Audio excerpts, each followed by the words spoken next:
1000 মিটারের ডিস্টেন্সও হবে না, পাশাপাশি এটা হচ্ছে ইন্ডিয়ার গ্যাস ফিল্ডের টাওয়ার, আর এটা হচ্ছে বাংলাদেশের গ্যাস ফিল্ডের টাওয়ার।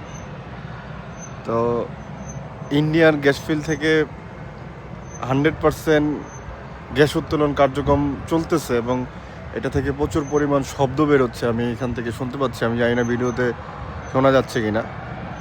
আর একই সাথে আমাদের যে গ্যাস ফিল্ড, বাংলাদেশের সাইডে যে গ্যাস ফিল্ড পড়ছে, ওনারা আমার ধারণা ওনারা লুডো খেলতেছে।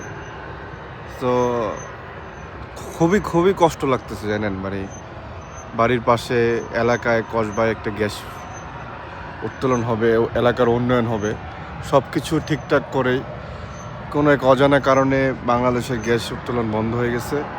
আর একই সাথে ইন্ডিয়াতে খুব উৎসব করে তারা গ্যাস উত্তোলন করতেছে। দেখেন প্রচুর পরিমাণ শব্দ হচ্ছে।